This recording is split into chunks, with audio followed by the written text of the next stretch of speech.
Assalamualaikum warahmatullahi wabarakatuh. Waalaikumsalam warahmatullahi wabarakatuh. Alhamdulillahirabbil alamin. Wassalatu wassalamu ala asyrofil anbiya'i wal mursalin sayyidina Muhammadin wa ala alihi washabbihi ajmain. Bersyukur kita panjatkan hadirat Allah Subhanahu wa taala karena hari ini kita masih diberi kesehatan, diberikan kemudahan untuk beraktivitas dan diberikan kesempatan untuk bisa berkumpul di tempat kita yang sederhana ini, guna insya Allah akan mengikuti kegiatan diseminasi modul 1.4 dengan tema budaya positif yang akan nanti disampaikan atau dipaparkan oleh Bapak Saharudin SPD selaku calon guru penggerak angkatan 11 Kabupaten Sopeng. Dan tak lupa pula kita kirimkan salam dan salawat kepada junjungan Nabi besar Muhammad SAW. Allahumma shalli ala sayyidina Muhammad wa ala sayyidina Muhammad. Nabi sebagai junjungan kita semua, sebagai panutan kita semua, dan sebagai teladan kita semua, yang insya Allah semoga nanti memberikan syafaat pada kita semua di akhirat. Amin ya rabbal alamin. Terima kasih banyak kepada Bapak Kepala Sekolah yang menyempatkan hadir untuk mengikuti kegiatan Bapak Syahrudin. Terima kasih juga kami sampaikan kepada teman-teman sejawat, rekan-rekan sejawat yang hadir hari ini untuk berbagi praktik baik oleh Bapak Syahrudin, dan terima kasih banyak juga untuk Bapak Wakil Kepala Sekolah bagian SDM Bapak Samsuryadi. Kemudian terima kasih juga untuk Ibu Hadijah selaku Kaprok Broadcasting dan Perfilman yang memberikan fasilitas labnya hari ini guna kelancaran kegiatan Bapak Saharudin. Baiklah, jadi satu kegiatan kita hari ini tentang diseminasi modul 1.4 dengan tema budaya positif. Nanti Pak Sahar akan memberikan banyak tentang apa sih budaya positif, apa yang harus kita lakukan dengan budaya positif, dan bagaimana kita menerapkan budaya positif ini di sekolah kita, terutama mungkin di kelas-kelas yang kita ampuh hari ini. Baiklah, untuk mengefisienkan waktu, acara pertama pembukaan oleh Bapak Kepala sambutan oleh Bapak Kepala Sekolah yang akan membuka kegiatan diseminasi kita hari ini. Kepada Bapak Kepala Sekolah dipersilakan. Baik, terima kasih. Bismillahirrahmanirrahim. Assalamualaikum warahmatullahi wabarakatuh. Waalaikumsalam warahmatullahi wabarakatuh. Yang saya hormati Bapak Wakil Kepala Sekolah yang telah hadir. Saya hormati Bapak dan Ibu pengasuh SDK Bapak Sopeng, dan yang terkhusus Bapak Syahrudin SPD selaku calon CGP angkatan 11. Alhamdulillah, wasyukurillah, tentu kita bersyukur kepada Allah Subhanahu wa taala di mana pada kesempatan ini Allah memberikan rahmat, memberikan nikmat kepada kita sehingga kita berkumpul di tempat ini dalam rangka diseminasi modul 1.4 budaya positif yang akan disampaikan nanti calon guru penggerak kita. Tentunya saya selaku kepala sekolah sangat mengharapkan seperti ini. Mengapa? Guru penggerak itu nanti Pak, terutama di sekolah kita ini, pernah kita berhitung kepala sekolah itu mungkin yang terbanyak nanti guru penggeraknya SMK Negeri Kepala Sekolah. Jadi bandingkan dengan SMK lain atau SMA, bahkan SMA kita mungkin yang paling banyak nanti buat guru penggerak. Dan di sini kita harus memperlihatkan bagaimana ke depan, bagaimana kita bisa lebih meningkatkan sehingga sekolah kita ini ke depan lebih diminati oleh anak kita. Karena merasa bahwa kalau kita masuk di situ, ya, ada budaya positif yang harus kita dapatkan. Karena di guru penggerak itu ada namanya menghamba, ya, menghamba kepada siswa. Bukan melakukan toksik kepada siswa. Ya, bukan toksik kepada siswa. Ya, inilah bedanya. Menghambat dalam arti bukan kita mau istilahnya lebih bawah daripada anak tidak. Tetapi saking pemerintah melihat seperti itu, bagaimana membangun karakter anak kita itu tentu dulu mulai dari kita sendiri. Iya. Tentu kita mulai dari kita sendiri ya. Kalau kita tidak bisa memulai dari kita sendiri, selalu kita memberikan kata-kata yang tidak baik kepada anak kita pada saat kita mengajar, jelas ya, budaya positif ini tidak akan tercapai pada anak. Nah ini yang perlu dipahami semua. Saya kira insya Allah pada saat nanti selesai pasar, karena saya dengar pasar tidak lagi lanjutannya, tidak lagi angkatan ke-12. Masih ada? Untuk sopeng ada? Nah, sopeng. Itu angkatan 12. Oh iya. Oh, masih ada? Iya, masih ada ya 12. Iya, Ada terakhir. masih ada ya, alhamdulillah. Masih ada satu. Ibu, Asrianti ya. Ini nih kami harapkan anak yang muda-muda sekarang ya, harus itu. Yang sama dengan saya ini kesian. Yang carinya cewek. Tapi harus kita juga berbau dengan teman-teman yang sudah masuk di guru penggerak. Artinya, walaupun bukan kita guru penggerak, tapi bisa kita menambah ilmunya. Bisa kita mendapatkan ilmu yang didapatkan pada saat dia mengikuti guru penggerak. Karena tidak gampang itu Bu. Insya Allah mudah-mudahan nanti ini tahun ketiga sekolah pusat unggulan kita, insya Allah saya otomatis untuk masuk guru penggerak juga. Ya, istilah kepala sekolah penggerak.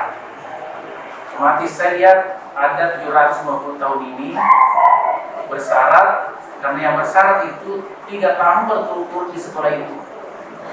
Ya, mulai tahun pertama, tahun kedua, tahun ketiga PK-nya itu, kemudian tahun ketiga itu otomatis menjadi kepala sekolah penggerak.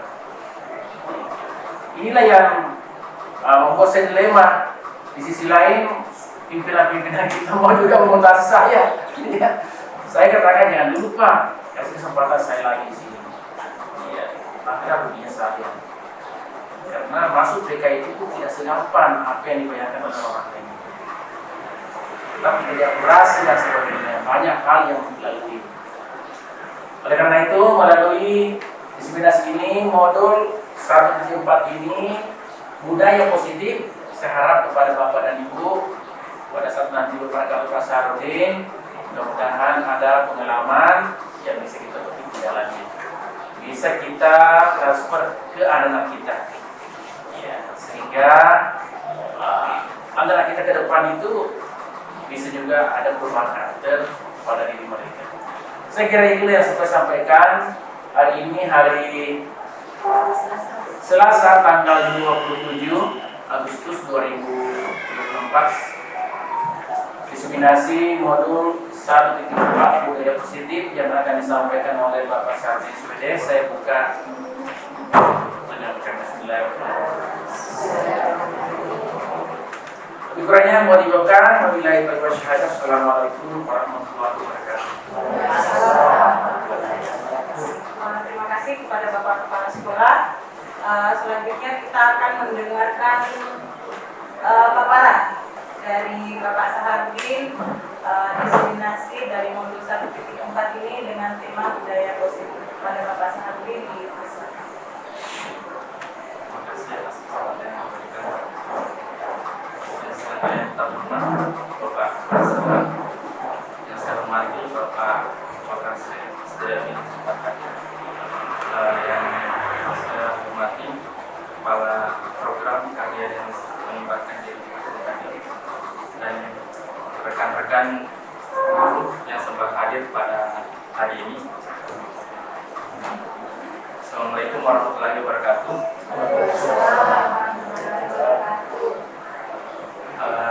Saya akan memaparkan Ini Pak saya. Ada melihat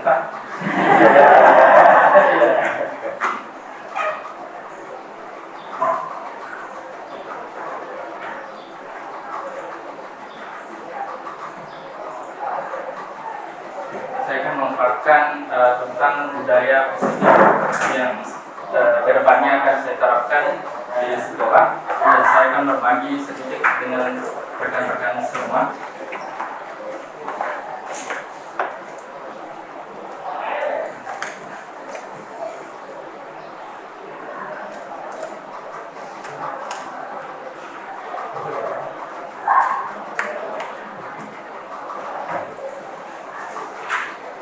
Yang pertama adalah konsep budaya positif, di mana di dalamnya nanti akan ada perubahan paradigma belajar, disiplin positif, kemudian posisi kontrol, motivasi perilaku manusia, kemudian keyakinan kelas, kebutuhan dasar, dan yang terakhir adalah segitiga restitusi.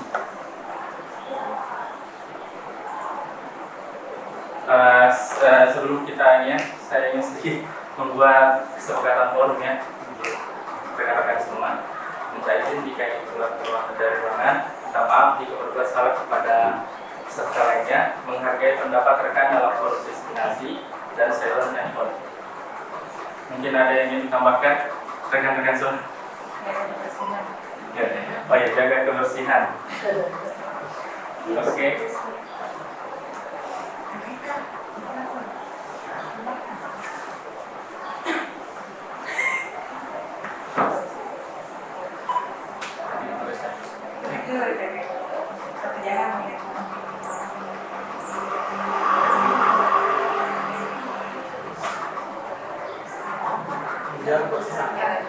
Jaga kebersihan.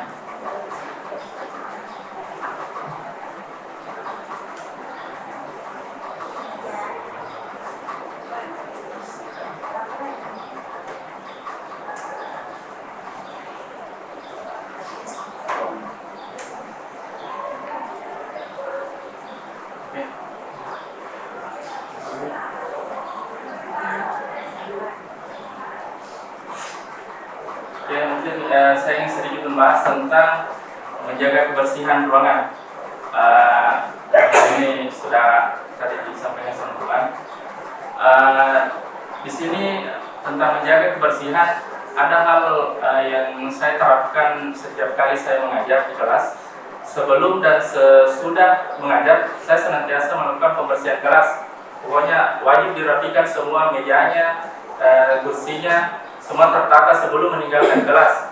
Jadi apalagi terutama untuk yang jam pelajarannya jam terakhir, kan biasa langsung anak berhamburan keluar, tidak merapikan.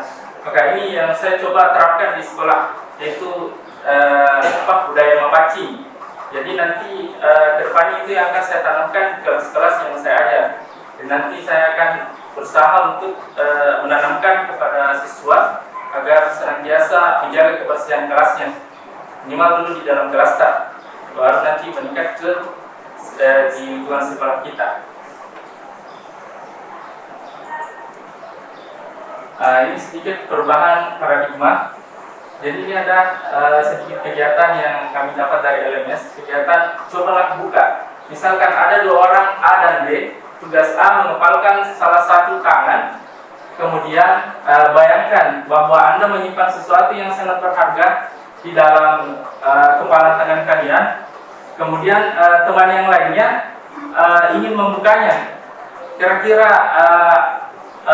apakah teman B itu bisa membuka kepalan tangan kalian? Anggaplah kalian memiliki sesuatu yang sangat berharga yang kalian tidak ingin lepaskan di dalam tangan kalian.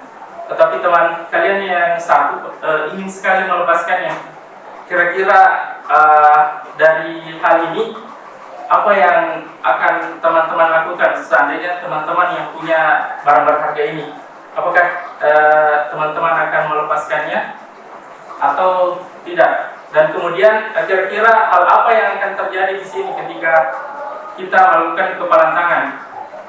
Jadi ini ibaratkan bahwa anggaplah kepalan tangan ini apa yang mengepalkan tangan ini adalah siswa. Anggaplah ini adalah siswa kita, sementara kita adalah seseorang yang ingin melepaskan genggaman siswa itu. Kira-kira apa yang akan dilakukan siswa ketika kita yang memaksanya? Dia akan tetap bertahan atau tidak? Dan kira-kira kepalan tangan ini terbuka Apakah berdasarkan keinginan dia atau berdasarkan keinginan kita? Hah? Kita atau keinginan guru atau keinginan siswa itu sendiri? Hah? Siswa atau guru ini? Yang mengatakan siswa? Berapa orang? Siswa. Yang mengatakan guru? Yang ragu-ragu? Banyak yang ragu ya? Nah, jadi saya akan di sini tentang bagaimana caranya kita mengontrol ya. Jadi kepala ini akan terbuka itu tergantung dari kehendak yang punya kepala. Bagaimanapun kita paksa, pasti tetap. Jadi seperti itulah juga siswa. Jadi kalau misalnya kita paksa untuk begini, setengah mati. Kalau bukan dari kesadaran dirinya sendiri untuk melakukan hal itu, tidak akan terjadi apa-apa. Mungkin misalnya kayak terlambat jadi pokoknya dimarahi, dihukum, apapun. Kalau memang bukan dari dirinya sendiri untuk merubah dirinya untuk bangun pagi, datang ke sekolah, tetap bakalan terlambat terus. Karena tidak ada dorongan dari dalam dirinya. Nah, jadi inilah yang ditujukan dari paradigma perubahan paradigma ini. Nah, ini menurut teori kontrol Dr. William Glasser. Dalam kontrol teori yang kemudian hari ini berkembang dan dinamakan choice theory, meluruskan beberapa miskonsepsi tentang makna kontrol.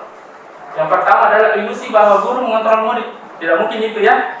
Kita tidak bisa mengontrol murid. Baik, bagaimanapun kita suruh ambil sampah, mungkin ambil, tapi tetap itu bukan dari salah satu contoh mengontrol ya.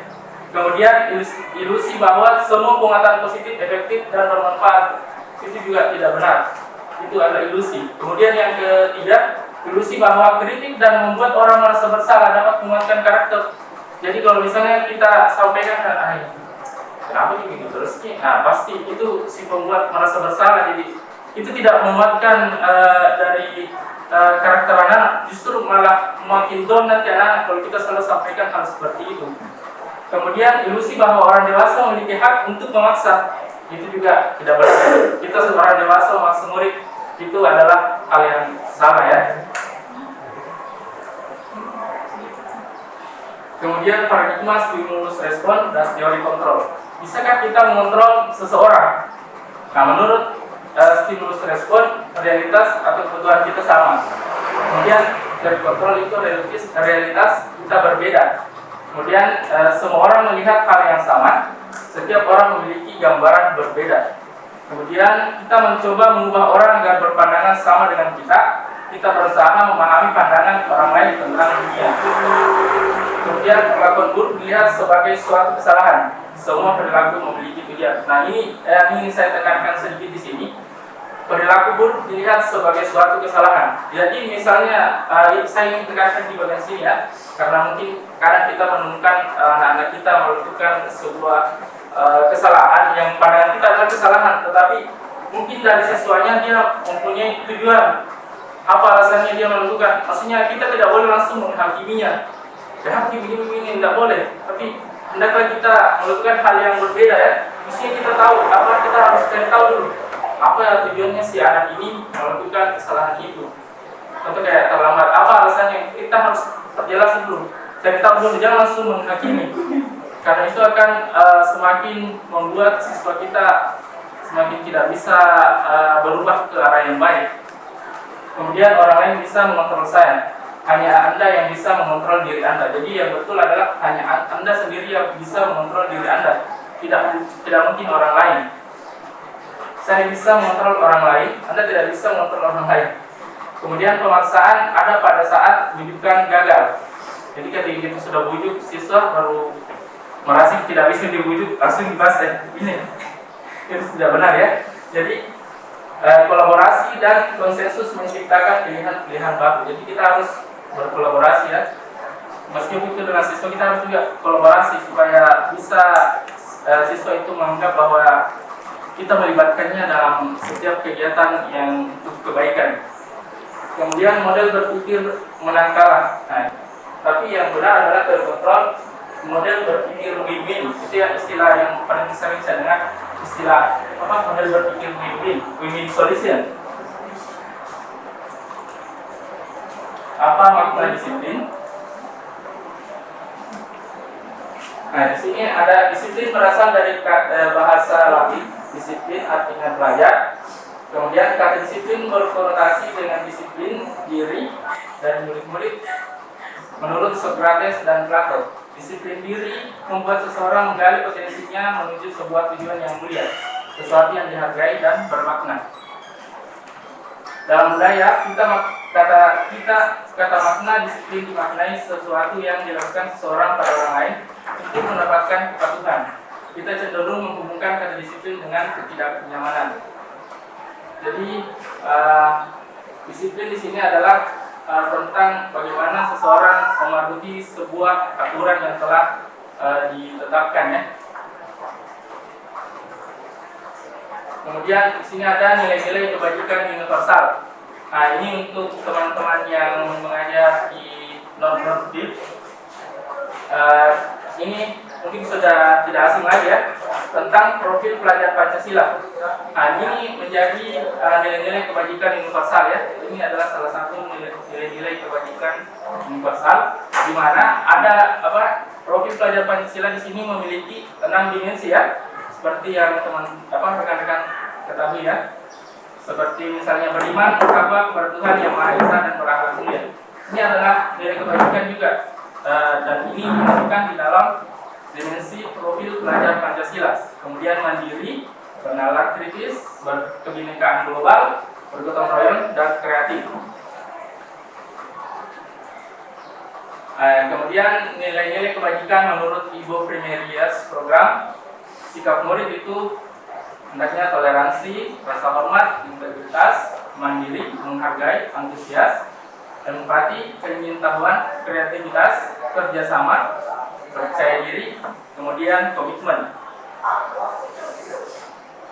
Untuk nilai-nilai kebajikan dari 9 pilar karakter yang diterapkan oleh Indonesian Heritage Foundation (IHF), cinta Tuhan dan segala ciptaannya, kemandirian dan tanggung jawab, kejujuran, kemudian hormat dan santun, dermawan, suka menolong dan gotong royong, percaya diri, kreatif dan pekerja keras, kepemimpinan dan keadilan, baik dan rendah hati, toleransi, kedamaian dan kesatuan. Kemudian nilai kebajikan universal menurut petunjuk seumur hidup dan keterampilan hidup. Keterampilan hidup dapat dipercaya, lurus hati, pendengar yang aktif, tidak merendahkan orang lain, memberikan yang terbaik dari diri. Jadi cukup menarik, ya, bagi saya untuk keterampilan hidup ini, ya. Jika kita bisa menerapkan kelima hal ini, saya rasa ini sudah sangat, ya, saya rasa semua siswa kita akan merasa nyaman, ya, ketika bertemu dengan kita. Jadi kita menunjukkan kelima hal ini, memberikan yang terbaik dari diri. Jadi kita hendaknya senantiasa memaksimalkan diri kita ketika memberikan pembelajaran kepada anak-anak kita. Kemudian petunjuk hidup yang pertama, peduli.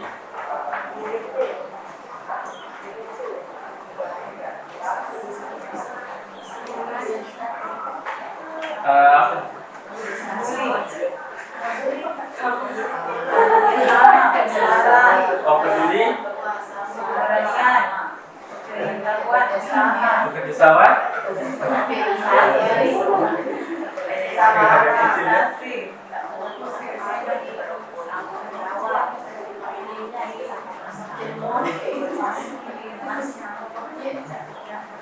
jadi petunjuk hidup ini ada beberapa, ya. Mungkin teman-teman bisa lihat sendiri karena saya tidak terlalu jelas, ya. Memiliki rasa humor. Ini salah satu yang menurut saya cukup menarik, ya, jika kita menerapkan di siswa kita.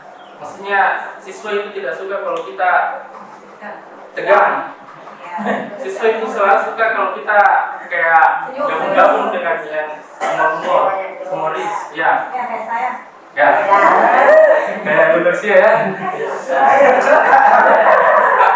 Jadi hendaknya teman rekan-rekan guru ketika mengajar ya selipkanlah jokes ya. Jokes sorry saya nggak terlalu ini bahasa Inggris ya. Jadi alangkah baiknya ketika proses belajar itu kita adakan sedikit jokes ya, jokes untuk peserta didik kita supaya dia tidak tegang terus gitu ya untuk berpikir. Apalagi untuk novel-novel yang saya katakan cukup rumit. Seperti kalau ini ya versi saya dicoret lagi ya. Ya versi saya itu matematika dan bahasa Inggris itu saya luar biasa.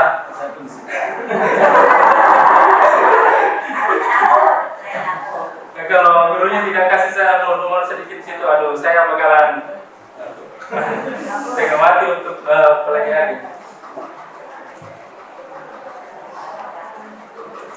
Kemudian lebih the secret is essential.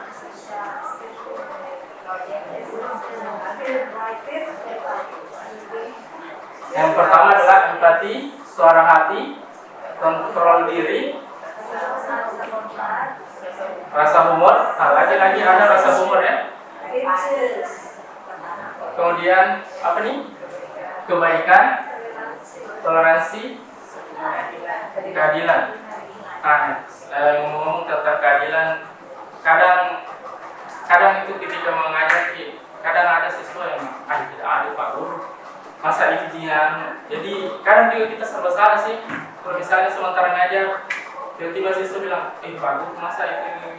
Padahal kita sudah berusaha maksimal mungkin untuk seadil-adilnya kepada mereka, tapi kadang muncul hal seperti itu di tengah-tengah kita ya. Mungkin bukan hanya saya yang biasa mengalami, tapi mungkin rekan-rekan semua kadang mendengar curhatannya siswa, Pak Guru itu benar. Atau mungkin biasa siswa itu cerita ke guru yang lain, itu masalah itu yang anti.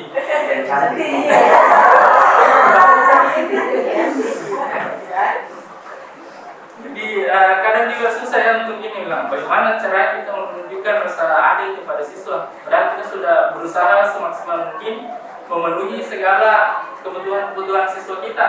Bila misalnya si A ini butuh begini, kita berusaha untuk memberikan seperti yang mereka inginkan. Nah, seperti tadi yang dikatakan oleh Pak Adi, menghamba pada murid itu, ini betul-betul pendekatan sekali yang di mana saya dapatkan pada saat guru penggerak. Saya sangat tertarik sebenarnya dengan kata-kata ini, menghamba pada murid. Awalnya agak-agak ini sih, karena di kata-kata menghamba kan ya kita tahu lah, kata-kata ini biasa adanya di dalam Al-Quran, menghamba ke dalam surat Al, tapi ini berbeda ya di dalam pendidikan, di mana menghamba pada murid ini maksudnya bukan kita kayak di bawah mereka, tidak, tetapi bagaimana caranya kita menghadirkan diri kita untuk siswa.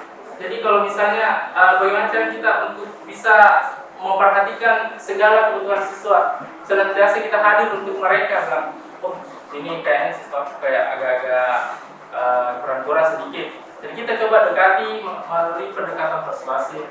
Nah, kita ucap Pak I, supaya ya maksudnya supaya bisa menumbuhkan motivasinya. Jadi bagaimana cara kita untuk senantiasa hadir untuk mereka. Jadi kalau misalnya ada yang kayak kurang langsung dilihat saja, itu tidak benar ya. Jadi yang benar adalah kalau kita lihat ada yang siswa kita kurang, coba kita dekati. Apa sih yang kebutuhannya? Atau mungkin ada juga siswa yang lain-lainnya, silahkan. Maksudnya dekati secara persuasif. Kalau memang tidak bisa langsung pada saat di forum atau di kelas, bisa dekati secara persuasif. Itu saya rasa lebih efektif ya, supaya mereka mendapatkan perhatian dari kita. Nilai-nilai kebajikan universal. Nah, tadi rekan-rekan sudah membaca ke-6 instansi atau organisasi yang telah disampaikan di sini. Dan pilihlah salah satu yang menurut Anda paling menarik. Bandingkan dengan nilai-nilai kebajikan atau prinsip-prinsip yang Anda miliki di sekolah Anda. Adakah suatu kebajikan yang Anda pilih tersebut dapat disampaikan dan menjadi fondasi dari keyakinan sekolah atau keyakinan kelas yang disepakati seluruh warga sekolah. Kemudian, pikirkan kegiatan-kegiatan apa saja yang dapat dilakukan agar keyakinan tersebut dapat dipahami dan diterapkan seluruh warga sekolah dalam kehidupan mereka sehari-hari. Jadi ini tadi ya untuk nilai-nilai kebajikan universal. Tadi ada 6 organisasi ya. Kemudian motivasi perilaku manusia. Jadi ada 3 motivasi perilaku manusia. Yang pertama adalah untuk menghindari ketidaknyamanan atau hukuman. Kemudian yang kedua adalah untuk mendapatkan imbalan dari orang lain. Kemudian yang ketiga adalah untuk menghargai diri sendiri menjadi insan sesuai harapan kita. Nah, rekan-rekan, yang mana biasa yang rekan lakukan ketika melakukan pembelajaran di kelas? Apakah kalau ada yang terlambat langsung memberikan hukuman? Karena ada 3 alasan seseorang untuk melakukan sesuatu.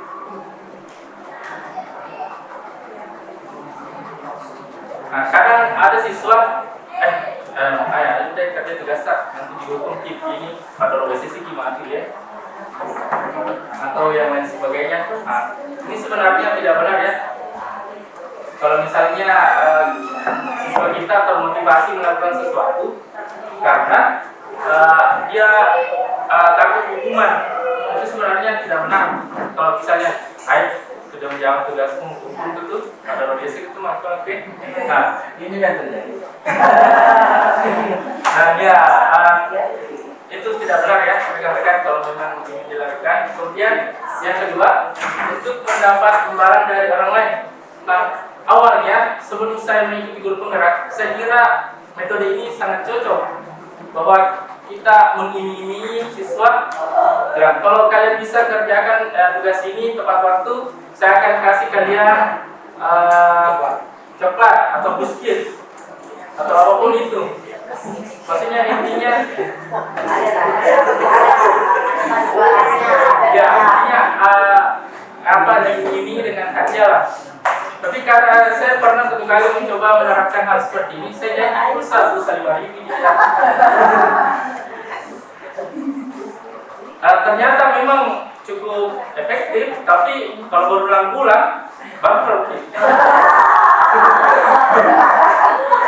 Tapi ini tidak benar ya, tidak benar ini rekan-rekan. Karena itu dia melakukan sesuatu itu karena menunggu imbalan. Jadi ketika tidak ada imbalannya, ya udah meningkat ya. Jadi tidak ada motivasi yang untuk tidak arti hadiahnya, percuma ini jangan kerja, percuma ini. Nah itu dia, makanya kita harus bagaimana caranya mengikis kebiasaan itu supaya tidak terjadi lagi di sekolah kita ya, terkhususnya di kelas kita masing-masing. Kemudian yang ketiga, inilah yang mesti kita lakukan adalah untuk menghargai diri sendiri, menjadi insan sesuai harapan kita. Jadi bagaimana caranya kita menanamkan kepada siswa kita, bagaimana mereka belajar untuk mereka sendiri. Jadi mata tuna matu lolongi waselena, iku magurki maglen, lain. Agunnya itu ya, agun contoh kayak misalnya saya dengar biasa lah itu ngomong-ngomong apa dia belajar matematika tentang yang lain-lain itu yang mestinya tidak ada hubungannya dengan kehidupannya nanti tuh, tidak begitu. Mestinya coba mikir, andaikan nanti ketika kalian lanjut kuliah, kalian jurusan bangunan, otomatis pasti memakai itu rumus matematika. Nah makanya jadi tidak boleh bilang, jangan bukan belajar matematika ini deh, yang ada jenis ada guna. Maksudnya biasa, karena itu anak-anak karena tidak mau masuk matematika karena begitu apa aja itu yang rumus-rumus yang lain-lain, maksudnya yang penting bisa tambah-tambah kurang-kurang bagi-bagi sekali-kali selesai itu ya enak terima jadi sehari-hari. Padahal tidak ya, andaikan nanti dia ada rezeki kemudian kuliah kemudian jadi apa lagi pemborong atau yang bangunan gitu ya arsitek, pasti ngepakai semua ilmunya bilang, oh kalau sekian kali sekian sekian semen dibutuhkan, sekian batu, sekian pasir, sekian pasti nampaknya itu pasti di situ nanti baru sadar astaga cocok dengan segala matematika aplikasi ya. Itu menggunanya. Jadi contoh juga kayak misalnya pelajaran yang lain juga seperti itu karena siswa juga apa yang kita begini baik sekali itu artinya siswa. Bahkan kadang di jurusan saya broadcasting dan perfilman kadang ada siswa Pak pagi nanti ini di tempat kerja lengkap tidak sekarang itu semuanya serba digital karena kenapa cuma lihat di sekarang apapun itu profesinya pasti selalu ada iklan-iklannya yang lewat, iklan digitalnya lewat di HP. Contoh bagi saja kalau jadi polisi saya kasih pandangan kan biasa itu anak SMA dominan lagi ke mendaftar polisi atau poluan.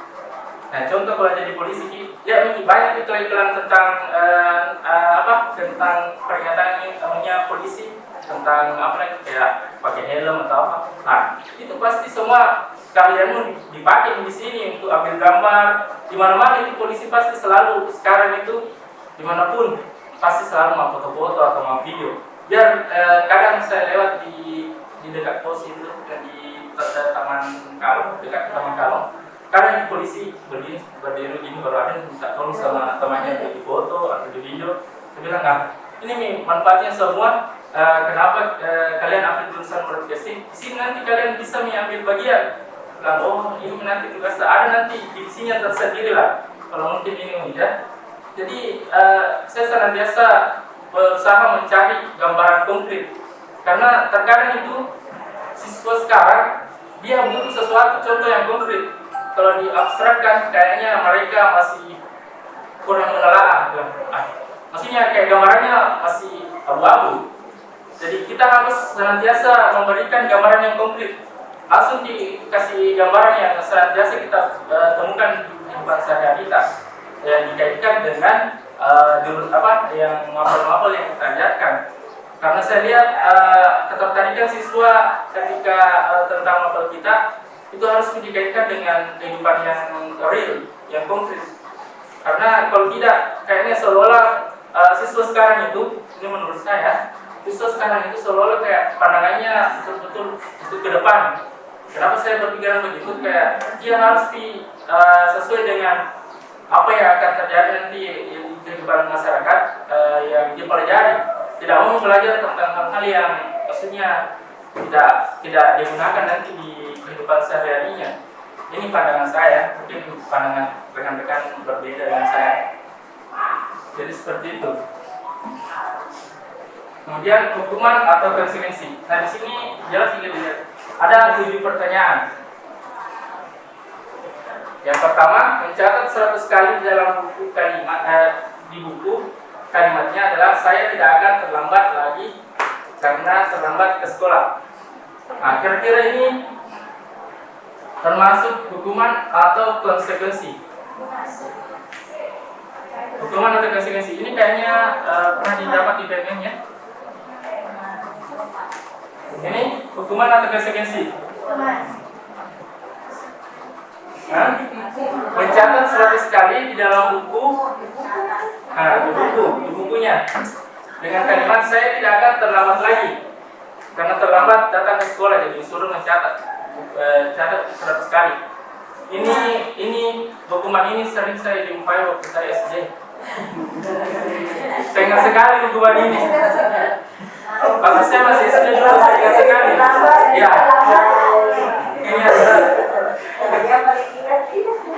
ini adalah yang paling saya ingat. Karena apa di papan tulis disuruh menulis begini 100 kali diulang itu kalimat. Harus dihitung. Kalau kurang 1 ulang lagi. Jadi ini adalah hukuman ya. Nah kemudian yang kedua, lari mengelilingi lapangan basket 2 kali karena terlambat hadir di sekolah. Hukuman. Kalau ini saya tidak pernah dapat ya.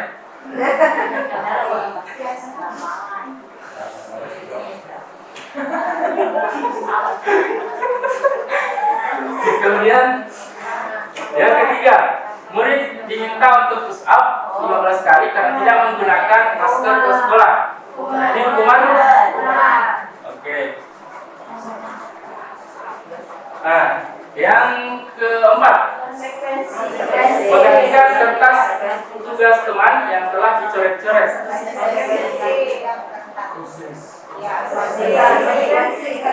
Kenapa rekan-rekan mengatakan itu adalah konsekuensi?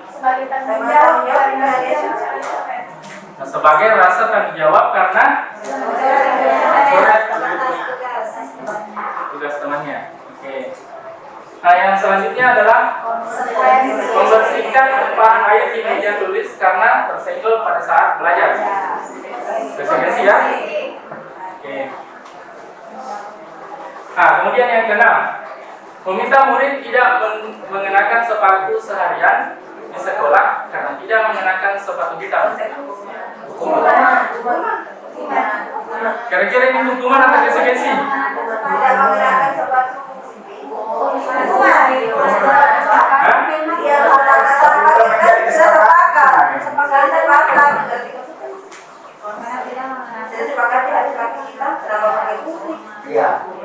Jadi dia tidak pakai sepatu. Cuma dilarang pakai sepatu seharian. Pada ada aturan.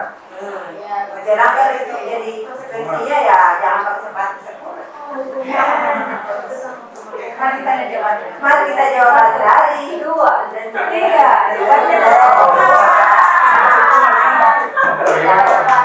Itu adalah hukuman. Kasihan anak-anak tidak pakai sepatu berkeliaran. Nanti luka kakinya berurusan lagi dengan tidak berwajib. Nah, kemudian yang lagi mengunjungi lapangan basket 2 kali karena terlambat 10 menit untuk pelajaran PJOK. Konsekuensi. Nah, konsekuensi atau hukuman?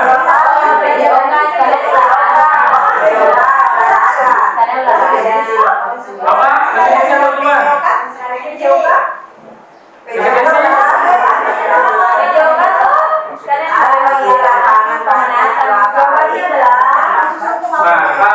Ini nomor 7 ini dia mirip-mirip dengan yang tadi yang basket. Oke, nomor 2.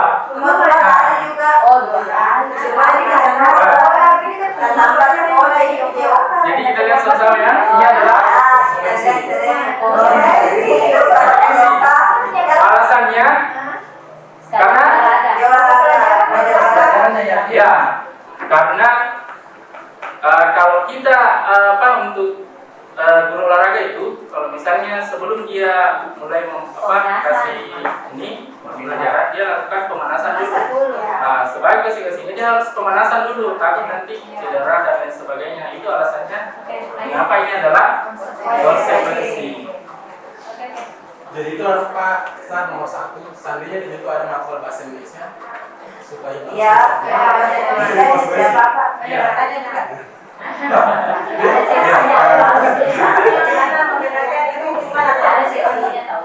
Yang membedakan antara hukuman dan konsekuensi, kalau dari saya itu lebih kepada bagaimana caranya keterkaitan antara kesalahan yang dibuat dengan hukuman atau konsekuensi yang diberikan. Nah, contoh misalnya tadi yang seperti ini, dia menumpahkan air di atas meja, konsekuensinya lap supaya bersih itu. Nah, seandainya misalnya dia menumpahkan minuman, kemudian disuruh pergi beli minuman lagi, nah itu hukuman. Tapi itu yang tidak mengenakan sepatu dengan yang sepatu hitam itu ada juga hukuman. Ya itu dia ada hubungannya, tapi kita kembali lagi ke risiko yang akan terjadi. Itu lagi juga tadi ya, seperti yang dikatakan Ibu Isna bahwa tadi manfaatnya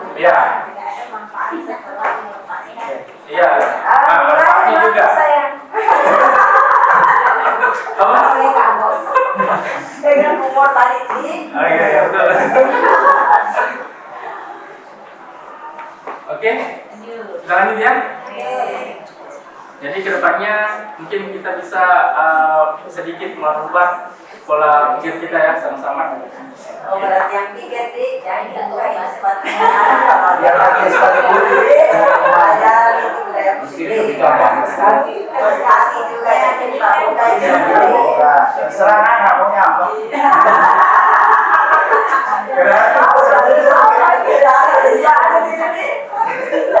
Iya, kayaknya kalau gitu serba salah juga ya. Ya.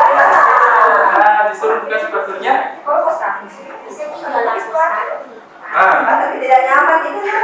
Ya mungkin barangkali pada saat pertama kita temukan jangan langsung diberikan hukuman. Hukuman ya. Kalau bisa Ya, kalau buat pulang 2 kali pasti kasih hukuman. Saya kira begitu nih. Oh jadi kita, Jalan jalannya. ya betul. Jadi ibaratnya kayak saya ingat dulu waktu pertama kali penerapan tentang kasihnya lampu besar lampu motor. Nah, polisi kan sosialisasi dulu. Nah, kita juga melakukan hal yang sama kepada siswa. Kita sosialisasi dulu. Nah, ini aturannya di sekolah.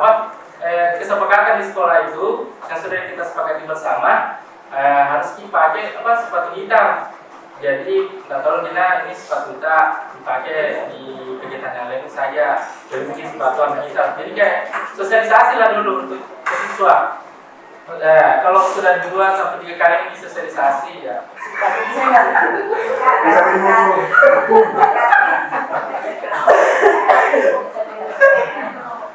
Oke, ini dia perbedaan antara hukuman dan konsekuensi. Hukuman bersifat tidak terencana atau tiba-tiba. Hukuman bersifat satu arah dari pihak guru yang memberikan dan murid hanya menerima suatu hukuman tanpa melalui suatu kesepakatan.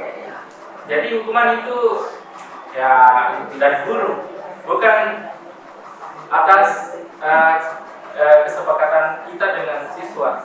Nah, kalau konsekuensi, disiplin dalam bentuk konsekuensi sudah terencana, sudah disepakati, sudah dibahas dan disetujui oleh murid dan guru. Nah, kembali lagi tadi, karena kita sudah sepakat, misalnya tadi tentang sepatu, nah itu berarti sudah menjadi konsekuensi untuk siswa. Jadi kalau ini sudah kita kaitkan dengan hal ini ya, karena kita sudah ada kesepakatannya, jadi sebagai konsekuensinya ya terima ini.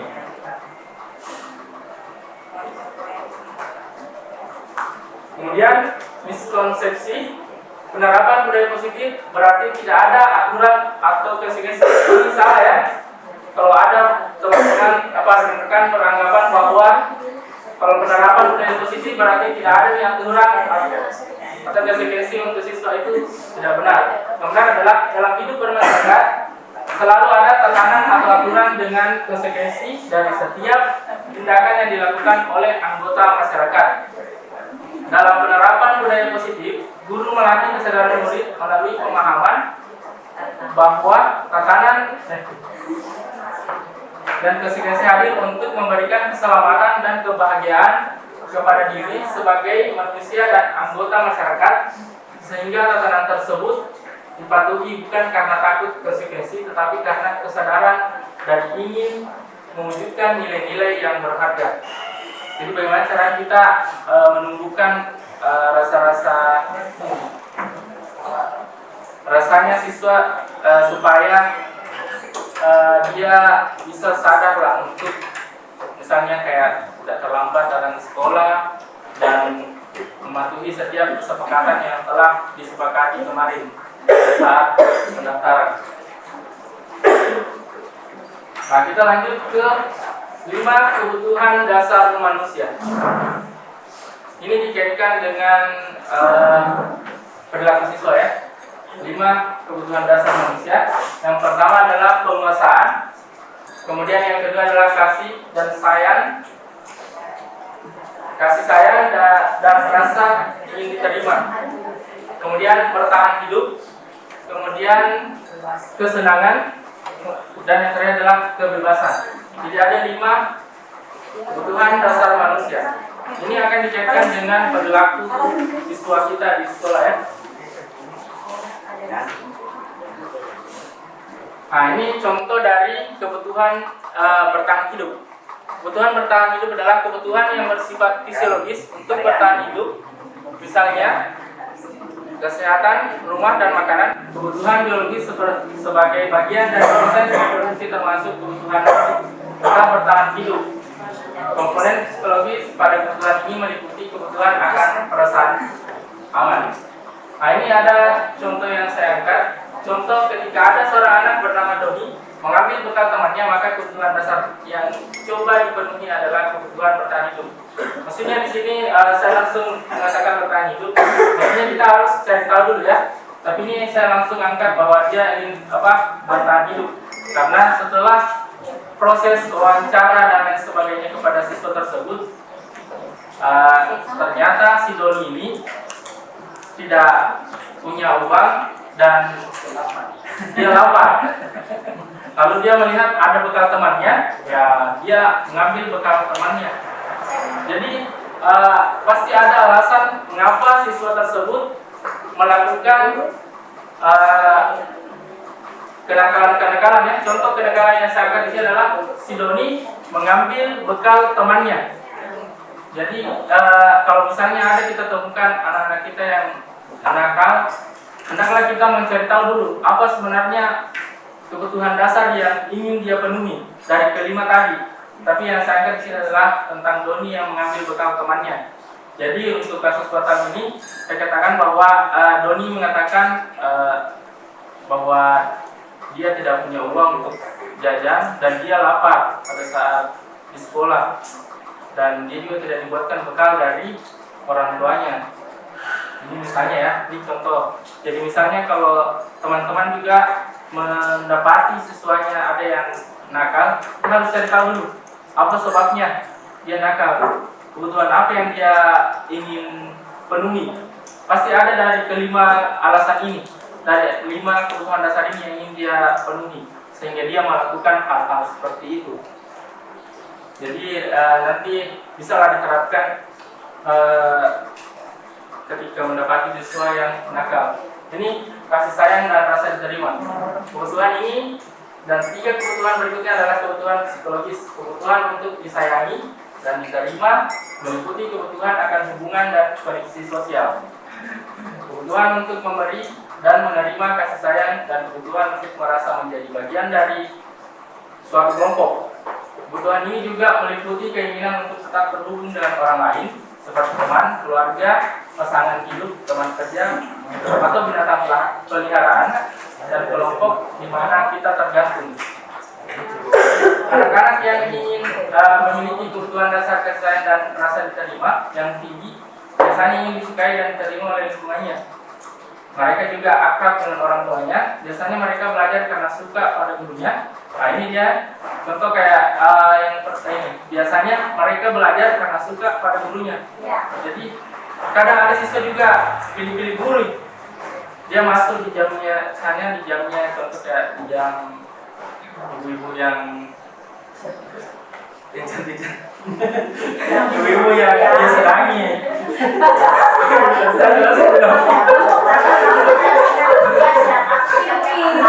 Ya, dia cuma masuk di jam-jam yang gurunya mengajar adalah perempuan. Tidak mau masuk kalau jam pelajarannya laki-laki. Karena siswanya cowok semua. Ya. Jadi seperti itu ya.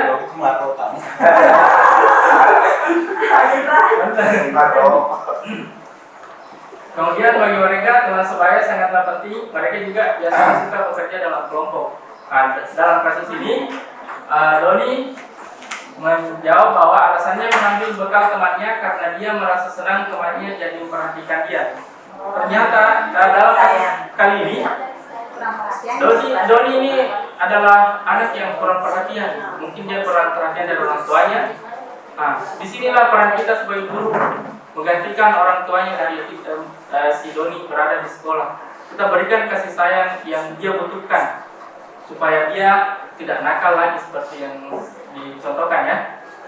Jadi kalau misalnya kita dapat ada sesuatu itu betul-betul harus kita lakukan pendekatan persuasif kepada mereka. Jadi tidak boleh langsung kasih itu di anak dia. Jadi anaknya kita panggil baik-baik ya. Tapi Ya begitulah anak-anak. Ketika temannya melaporkan tindakannya itu pada gurunya dan gurunya memberitahu orang tuanya, sehingga orang tuanya jadi memperhatikan dia. Oh, ternyata betul dia kurang perhatian dari orang tuanya. Jadi dengan begitu, dia dengan membuat masalah di sekolah, dia langsung jadi diperhatikan sama orang tuanya. Jadi ini salah satu alasan Doni ya. Doni adalah kebutuhan yang ingin dipenuhi Doni adalah kasih sayang dan rasa diterima. Jadi mungkin bisa nanti Coba terapkan. diterapkan di kelas-kelasnya rekan-rekan guru yang ada. Kebutuhan ini berhubungan dengan kekuatan untuk mencapai sesuatu. Nah ini untuk pengusahaan ya, menjadi kompeten, menjadi terampil, diakui atas prestasi dan keterampilan, kemudian didengarkan dan memiliki rasa harga diri. Kebutuhan ini meliputi keinginan untuk dianggap berharga, bisa membuat perbedaan, bisa membuat pencapaian kompeten diakui, dihormati. Ini meliputi self-esteem dan keinginan untuk meninggalkan pengaruh. Anak-anak yang memiliki kebutuhan dasar akan penguasaan yang tinggi biasanya selalu ingin menjadi pemimpin. Mereka juga suka mengamati sebelum mencoba hal baru dan merasa kecewa bila melakukan kesalahan. Jadi dalam kasus ini Doni merasa hebat karena temannya jadi takut dengan dia. Nah, jadi Doni sini jadi penguasa, jagoan, jangan ada macam-macam sama saya. Jadi mungkin kita bisa alihkan itu rasa penguasaan ini ke hal-hal yang baik. Nah, kenapa? Karena ini mencoba hal baru dan merasa kecewa bila melakukan kesalahan. Jadi anak-anak yang bersifat seperti ini, dia betul-betul teliti dalam bekerja karena dia tidak ingin melakukan kesalahan. Jadi kalau ada kita lihat siswata yang kayak selalu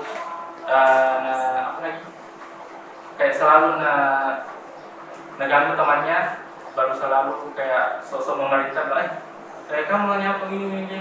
Nah, mungkin alihkan dia untuk ikut kayak perlombaan begitu, atau jadikan dia ketua kelas supaya tidak ini. Biarkan kebutuhannya itu terpenuhi melalui kegiatan di sekolah yang positif tentunya ya. Kemudian kebebasan. Kebutuhan untuk bebas adalah kebutuhan akan kemandirian, otonomi, memiliki pilihan, dan mampu mengendalikan arah hidup seseorang. Anak-anak dengan kebutuhan kebebasan yang tinggi menginginkan pilihan. Mereka perlu banyak bergerak, suka mencoba-coba, tidak terlalu terpengaruh orang lain, dan senang mencoba hal baru dan menarik. Bila jawaban Doni adalah dalam kasus ini ya, adalah bahwa dia merasa bosan dengan bekal makanan yang dibawakan ibunya dari rumah, karena ibunya selalu membawakan bekal yang sama. Oleh karena itu dia ingin mencoba makanan teman-temannya yang beraneka ragam.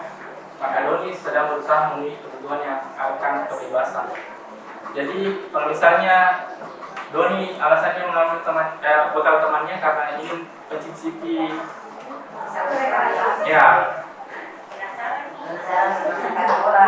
penasaran dengan makanan temannya lah. Beda dengan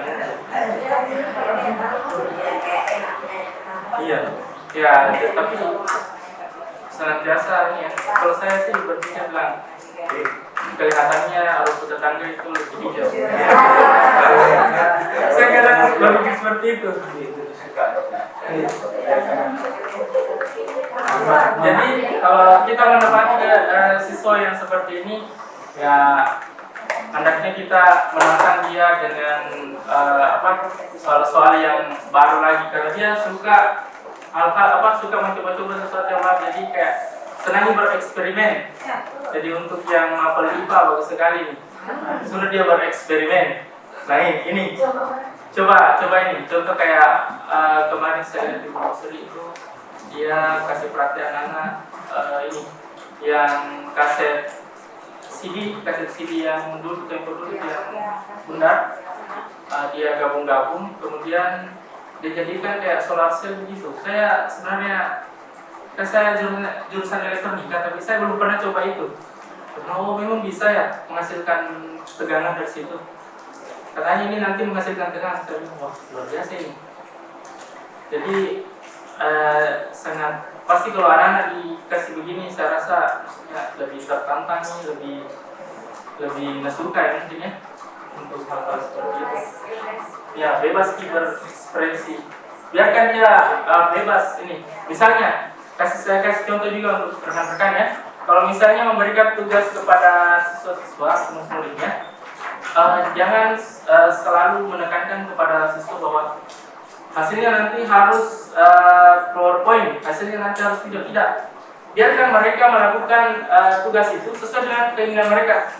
Saya kasih tugas begini, silahkan kalian buatkan tugas ini, terserah kalian. Hasilnya nanti dalam bentuk PowerPoint atau gambar atau video, terserah. Intinya kalian pahami tentang tugas ini, dan di dalam hasil tugas itu saya tahu bahwa kamu sudah paham. Jadi kita kasih kebebasan kepada mereka, jangan sampai mereka tidak suka menggambar, dipaksa menggambar. Nah, pastikan, iya, kasihan siswa kita yang tidak suka menggambar dipaksa untuk menggambar. Jadi nanti kalau misalnya rekan-rekan bertugas sebaiknya seperti itu supaya bisa siswa ini, saya buka itu begini deh.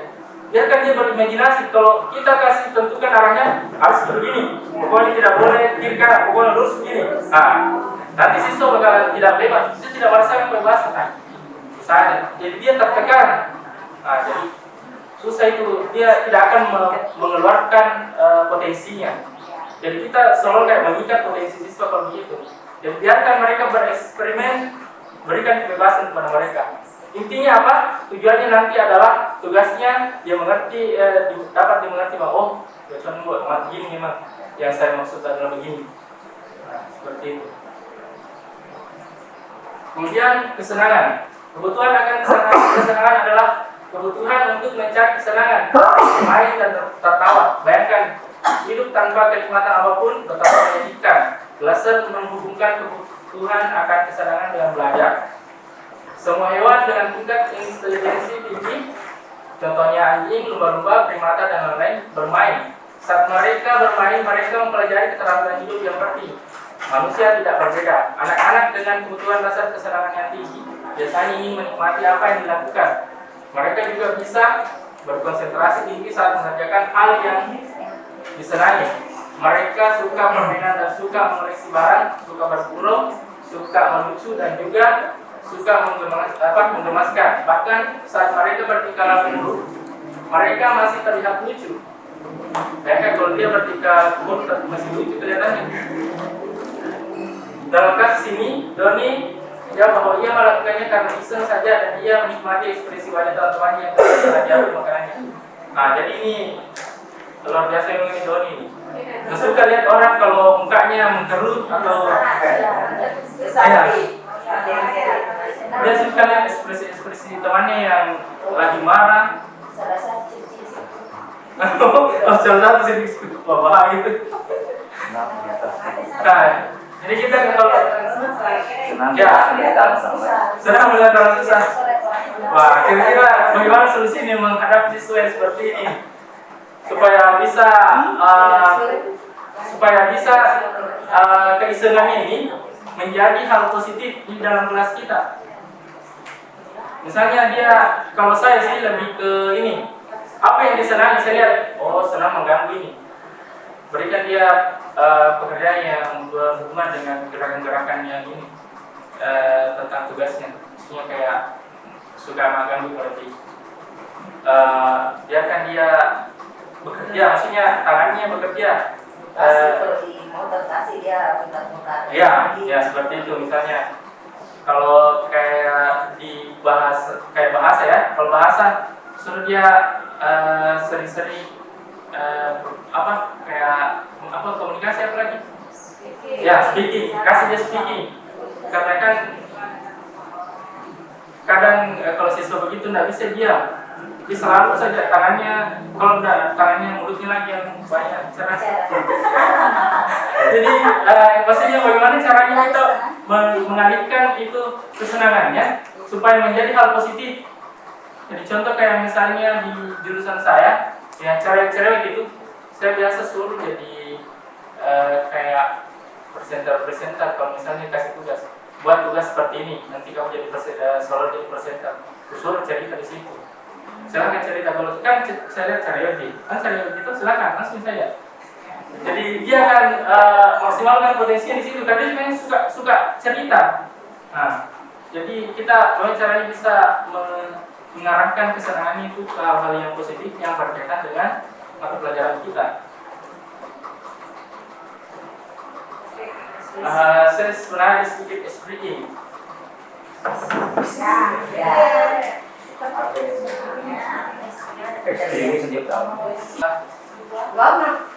Speaking sebut warna. Ini warna apa? Kuning.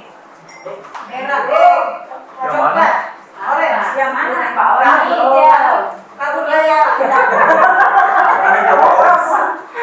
Warna kuning. Orange. Kuning. Nah, aturannya sederhana, sebut warnanya, jangan tulisannya. Oke. Nah, jadi warnanya apa di sini? Hitam. Nah, dibaca hitam ya. Oke. Ini level muda. Nah,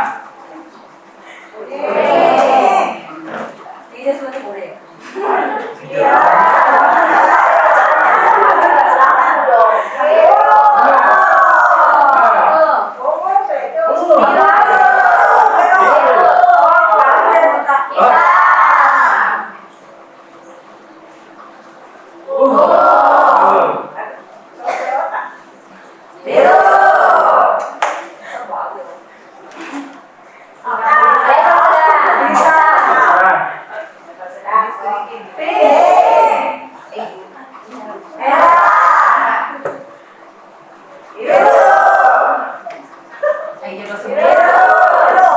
wah, masih bagus semua ini.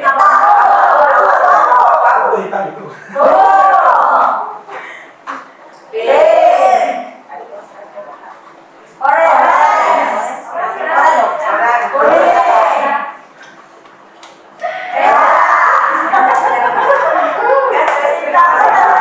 Nah, ini level terakhir ya.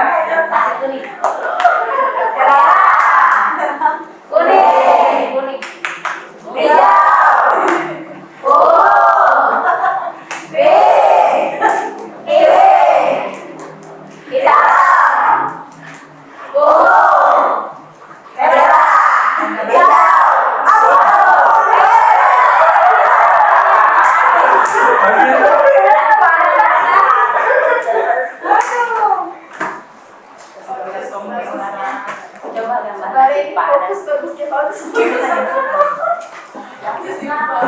Cocok.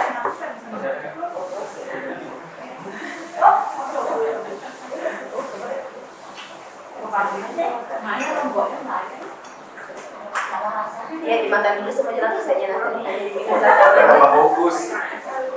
Nanti berapa ini dosen-dosen kalau ya.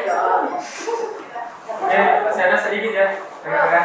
Oh, ya makan ya. Sudah ada di mana? Kita masuk.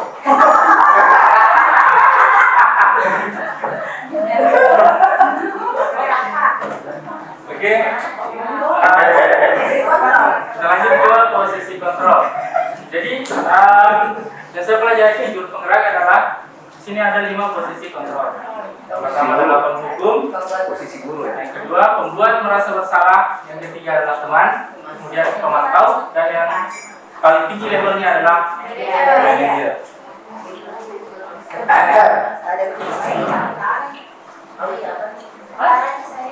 Bentar ini ya.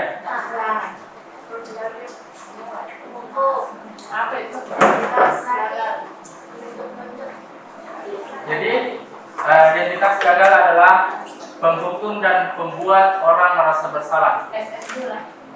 Kemudian identitas berhasil atau sukses adalah jika kita sudah menjadi teman atau pemantau, dan yang paling tinggi levelnya adalah identitas berhasil atau sukses adalah manajer. Nah, rekan-rekan sudah berada di posisi mana?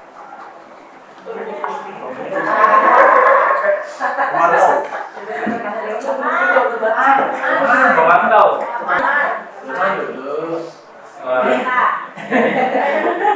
Jadi teman dulu ya. Di sini guru berbuat, menghardik, menunjuk-nunjuk, menyakiti, menyindir.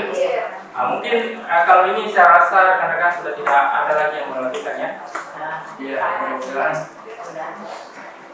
Nah, yang kemudian yang kedua, kalau kamu tidak melakukannya, awas ya, rasakan. Nah, saya rasa ini juga sudah saya tidak pernah dengar lagi dari rekan-rekan. Dan kemudian memberontak, menyalahkan orang lain dan berbohong. Saya rasa juga tidak ada. Murid meletakkan guru di luar dunia berkualitas.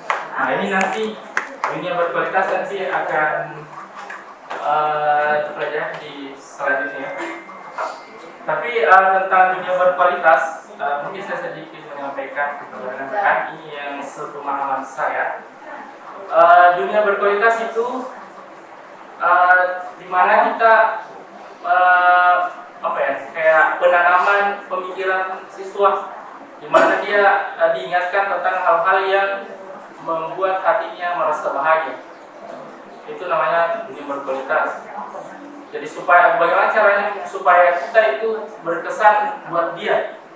Nah, itulah kita harus masuk di dunia berkualitasnya mereka. Jangan sampai kita disimpan di luar dunia berkualitasnya mereka. Maksudnya kayak kebermaknaan lah. Maksudnya kalau menurut saya lebih ke kayak kita lebih bermakna lah buat mereka. Kemudian ini kalimat biarkan saja, nanti juga marah-marah lagi. Nah, kalau bisa jangan sampai ada siswa yang bilang begini. Ini murid berkata, kemudian dampak pada murid mengulangi kesalahan. Jadi percuma semua kita lakukan yang di atas, karena akan berulang lagi, mengulangi lagi kesalahan yang sama. Kemudian membuat orang merasa bersalah, berceramah dan mengatakan seharusnya kamu begini, ibu kecewa dengan kelakuan yang seperti ini. Jadi hendaknya jangan seperti itu dalam menyampaikan ini kalimat-kalimat ke siswa. Kemudian seharusnya kamu sudah tahu, ibu lebih jelas sekali mengatakannya. Nah, jadi ini adalah membuat merasa bersalah. Saya rasa teman-teman sudah dapat ini di BMM ya, pernah dapat ini di BMM. Kemudian saya lihat lagi yang posisi teman membuatkan alasan-alasan untuk muridnya. Contoh ya, saya kerjakan di tugas nanti diteguki sama guru wanita, memperintah atau contoh misalnya kita oleh kelasnya. Nah, kerjakan di tugas nanti diteguki sama wanita. Itu posisinya kita sebagai teman buat mereka. Kemudian untuk memantau, menghitung dan mengukur sejauh mana pencapaian atau perkembangan peserta didik kita. Misalnya kalau kita posisinya adalah pemantau dan kita adalah wali kelasnya.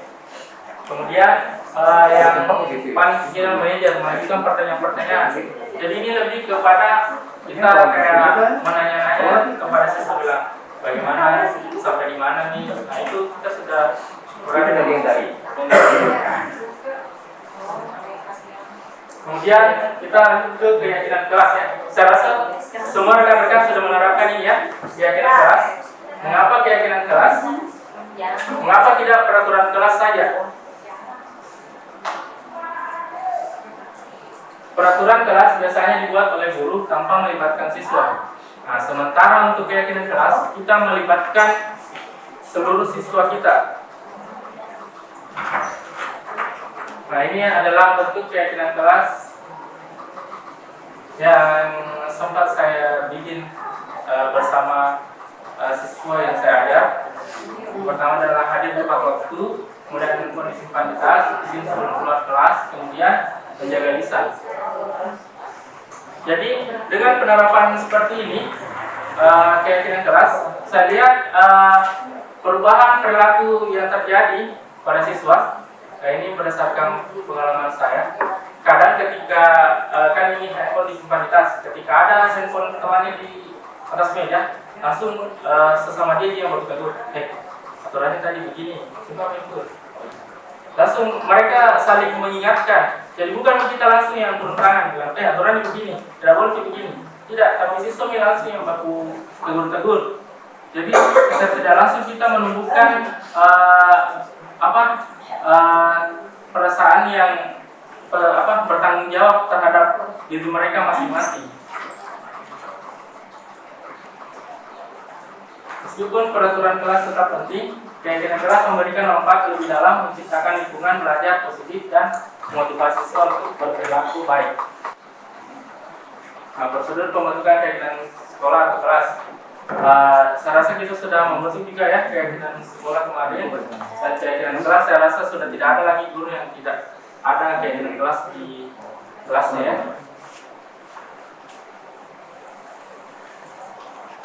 Ini ada 7 ya prosedur pembentukan keyakinan kelas. Nah, kemudian kita lanjut ke segitiga restitusi. Segitiga restitusi adalah proses menciptakan kondisi bagi peserta didik untuk memperbaiki kesalahan mereka sehingga mereka bisa kembali kepada kelompok mereka dengan karakter yang lebih kuat.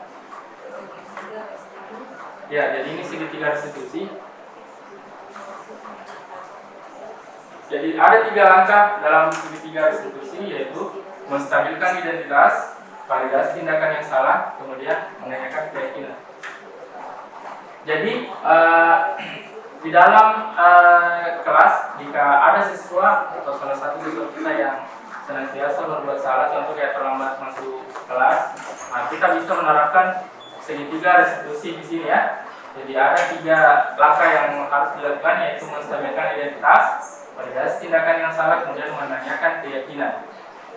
Nah, nanti ada video tentang penerapannya. Nah ini, jika anak berbuat salah, maka ada kebutuhan dasar mereka yang tidak terpenuhi. Nah, itu tadi kembali ke 5 kebutuhan dasar manusia. Jadi disinilah perannya segitiga restitusi, dan itu tadi kebutuhan dasar manusia. Nah, di sini dikaitkan ya. Kemudian bagian dasar segitiga restitusi memiliki tujuan untuk merubah orang yang gagal karena telah berbuat kesalahan menjadi orang yang sukses. Nah, kemudian ketika seseorang dalam kondisi emosional, maka otak tidak akan mampu berpikir rasional. Saat inilah kita menstabilkan identitas anak. Anak kita bantu untuk tenang dan mencari solusi menyelesaikan permasalahan. Jadi ketika hal pertama yang harus ditanyakan adalah tentang apa kebutuhan dasar yang coba dia penuhi. Jadi kita mencari tahu, bukan langsung menanyakan apa kebutuhan dasar, tidak. Tapi kita bagaimana caranya menggali kebutuhan dasar yang coba dia penuhi. Kenapa sih melakukan ini? Apa alasannya? Nah, kemudian yang kedua, pada langkah kedua ini kita harus memahami dan menemukan kebutuhan dasar yang mendasari tindakan anak berbuat kesalahan. Menurut teori kontrol, semua tindakan manusia baik atau buruk pasti memiliki maksud, tujuan atau tujuan tertentu. Kemudian ketika kita menolak anak yang berbuat salah, dia akan tetap dalam masalah. Dan diperlukan adalah kita memahami alasan melakukan hal tersebut sehingga anak merasa dipahami. Jadi untuk ini, pada langkah ini, ketika kita sudah mendapatkan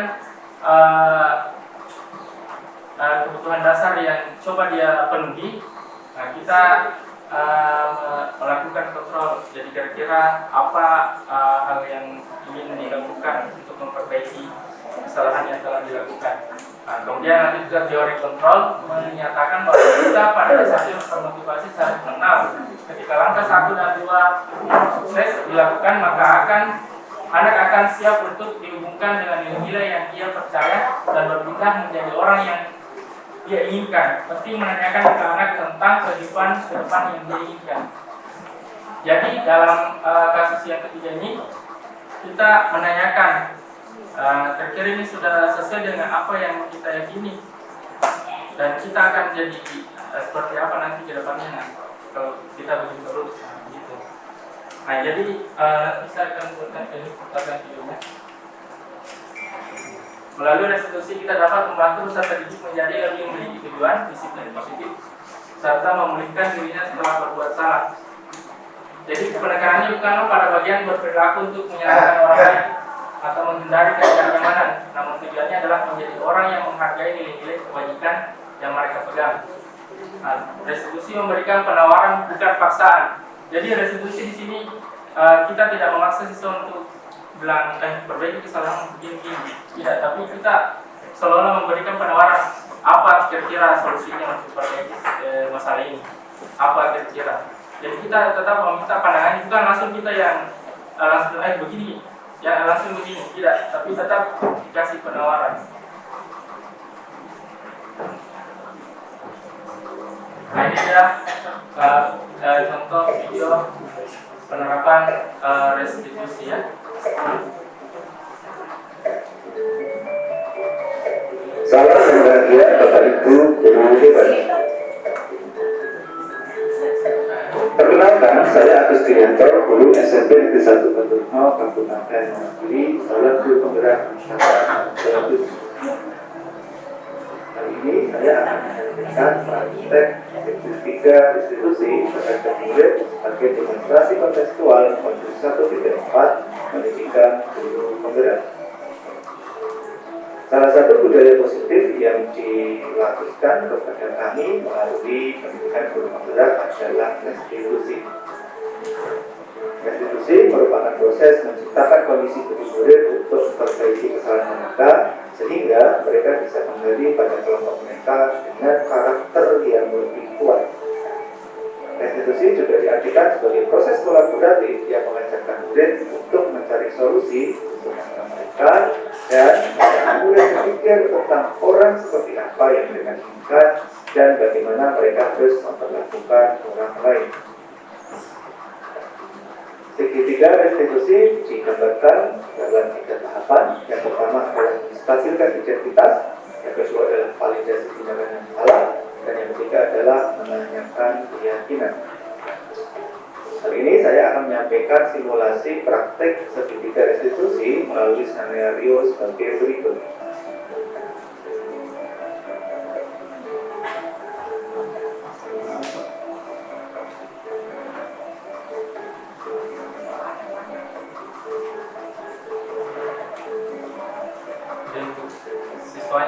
Nah, bagaimana praktik segitiga restitusi pada masalah tersebut?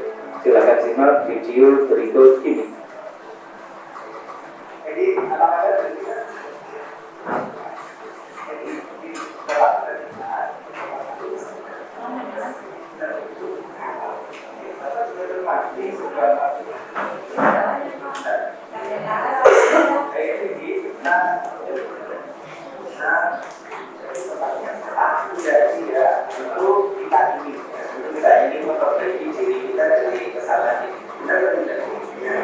Jadi, kalau di sini tidak ingin tadi siapa yang salah itu dari solusi untuk masalah ini. Lalu punya alasan ya kenapa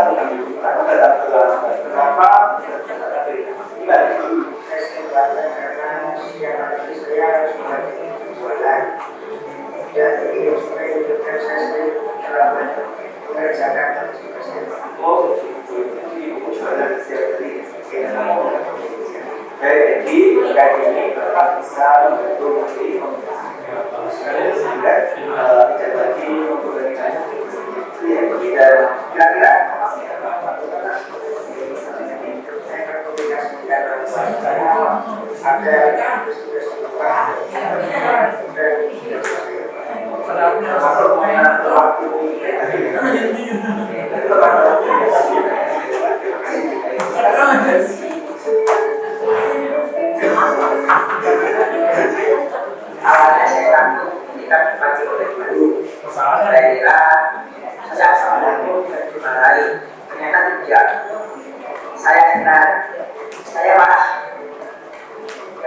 malah ada solusi untuk masyarakat saya.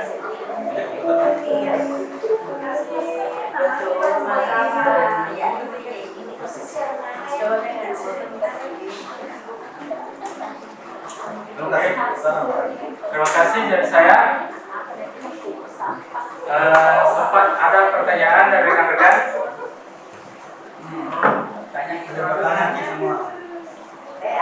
Ada pertanyaan dari A sampai Z hilang. Saya rasa cukup jelas semua ya.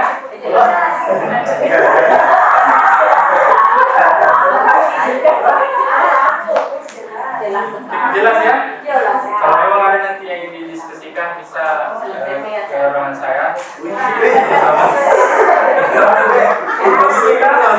ini. Diskusi itu maksudnya saling belajar lah. Jadi kedepannya kalau ada siswa kita yang berbuat salah kita panggil baik-baik. Nah, karena kalau yang saya dulu kalau kita dipanggil sama guru itu kayak menakutkan sekali. Lebih seperti yang kita lihat tadi videonya bahwa setelah dia dipanggil oleh guru dia merasa lebih senang lagi, maksudnya kembali lah seperti sedia kala. Kalau seandainya di zaman-zaman kolonial itu kalau dipanggil ya langsung di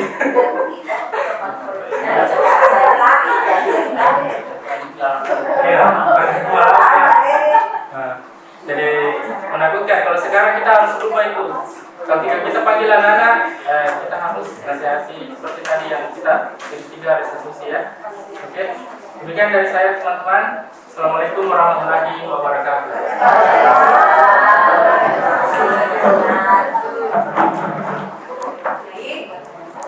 Terima kasih Pak Samad untuk paparan materinya tentang budaya positif.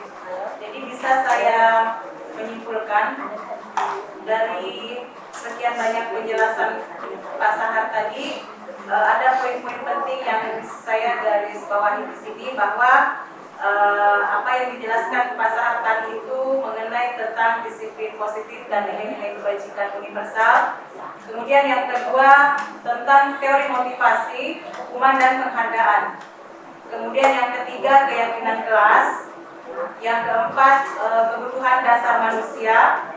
Yang kelima 5 posisi kontrol. Yang keenam segitiga restitusi. Saya rasa waktu 1 jam ini tentu tidak cukup untuk lebih mendalami ke 6 poin ini. Tentu kita butuh sharing-sharing lebih banyak lagi. Dan saya rasa tidak berhenti sampai di sini, hanya sekedar menyampaikan, mensosialisasikan bahwa ada hal-hal seperti ini yang beliau pelajari di program Guru Penggerak. Tapi nantinya kita menunggu dampak yang dihasilkan yang bisa diberikan Pak Sahar di sekolah kita. Seperti yang dibahasakan tadi oleh Bapak Kepala Sekolah, di antara sekian sekolah yang ada di Sopeng mungkin SMK 4 yang paling banyak guru penggeraknya. Dan itu menjadi satu kebanggaan sekaligus menjadi tanggung jawab moral. Bagaimana teman-teman yang sudah mengikuti program guru penggerak ini betul-betul bisa memberikan dampak di sekolah. Harus ada yang membedakan antara sekolah yang mungkin minim guru penggeraknya bahkan tidak ada dibandingkan dengan sekolah-sekolah yang sudah ada guru penggeraknya beberapa. Baik kalau di sekolah kita ini sudah ada 7 orang. Alhamdulillah, dan semoga dengan 7 orang ini bisa berkolaborasi, betul-betul bisa memberikan manfaat, bisa berdampak, dan bisa betul-betul memberikan pembeda bahwa kita ada di sini, guru penggerak ada di sini, dan memang ada pembeda dari sekian banyak sekolah yang hanya memiliki 1-2 orang guru penggerak misalnya. Jadi butuh kerja keras, butuh kerjasamanya teman-teman, dan butuh spirit yang sama. Jadi kita harmonisasikan spiritnya kita di sekolah ini untuk sama-sama belajar. Jangan berhenti di sini untuk kegiatan ini hanya sekedar datang, duduk, menyimak dan selesai. Semoga ini menjadi pemantik untuk teman-teman untuk lebih banyak belajar. Bahwa ternyata jadi guru itu sangat idealis yang disampaikan tadi Pak Sahar. Harus sabar, harus muka-muka manis. Ternyata ada kemarin melihat di TikTok paling lucu. Kalau katanya istrimu guru, pernah yang kalau istrimu guru, lihat sifat aslinya di rumah, jangan di sekolah. Kalau di sekolah dia manis sekali sama siswanya. Jadi begitu. Tapi ternyata saya di rumah dengan di sekolah sama. Sama-sama Bagaimana saya di rumah? Saya di rumah dengan Nanti saya bapaknya. Jadi begitu teman-teman. Semoga pertemuan kita hari ini menjadi pemantik. Pun kalau besok-besok program guru penggerak sudah tidak ada, jangan berarti bahwa itu sudah selesai. Tugas kita sudah selesai, tidak. Kita sudah dapat ilmunya, tinggal bagaimana kita berdampak ke rekan-rekan, terutama Pak Sahar ini kan. Ada Pak Samsuriani juga, ada Pak Herianto juga, kemudian ada Ibu Andi Nur Hidayah, ada Ibu Satriani, saya sendiri, nanti juga ada Ibu Asrianti. Dan semoga kita ada komunitas belajar, jangan berhenti untuk terus belajar, meskipun nanti program guru penggerak sudah tidak ada, kita masih punya komunitas-komunitas belajar masing-masing, mungkin dengan sesama pembelajaran MGMP-nya. Nah, di situ jangan sampai berhenti untuk belajar hanya karena program pemerintah sudah tidak ada. Jadi ini pemantik untuk teman-teman. Semoga kita seterusnya ke depannya, entah di forum-forum manapun itu kita bisa berbagi. Silakan kalau masih ada nanti mau ditanyakan penyampaiannya Pak Sahan, silakan berkomunikasi dengan beliau. Banyak jalan kotanya. Oke, demikian untuk kegiatan kita hari ini. Saya tutup dengan ucapan alhamdulillahirobbilalamin. Billahi taufiq wal hidayah. Assalamualaikum warahmatullahi wabarakatuh.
Tidak makan dalam kelas. Tidak makan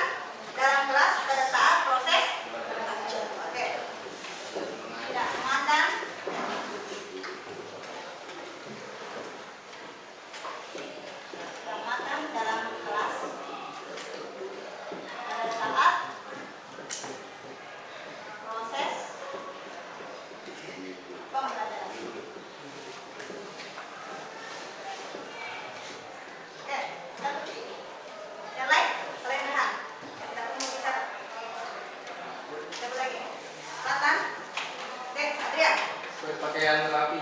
Berpakaian rapi. Ya, bisa. Berpakaian rapi ya. Atau tidak menggunakan topi dalam tas ya, bisa. Ya, berpakaian rapi saja. Berpakaian rapi.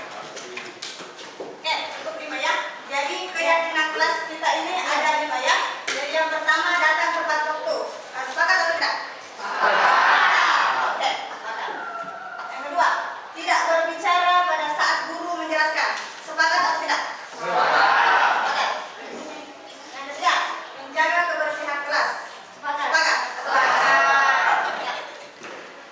Empat, tidak makan dalam kelas pada saat proses pembelajaran. Sepakat. Dan yang terakhir, berpakaian rapi. Sepakat atau tidak? Sepakat.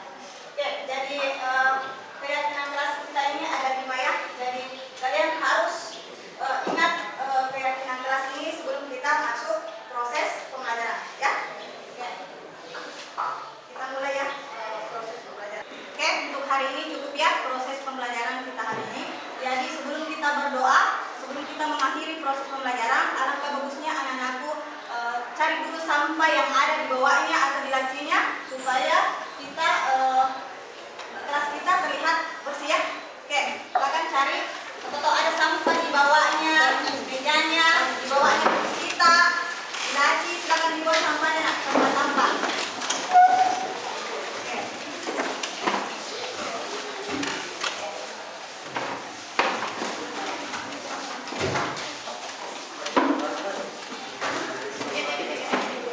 Ini di bawah, nak, di bawah.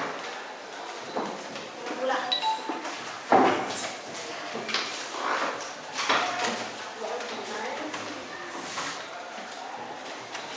Oke, silakan duduk masing-masing. Kemudian kita berdoa. Doa. Silakan untuk kelasnya pimpin doa. Untuk mengakhiri pelajaran hari ini, marilah kita berdoa. Doa dimulai.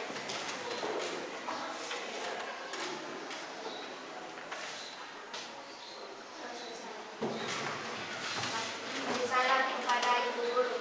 Waalaikumsalam warahmatullahi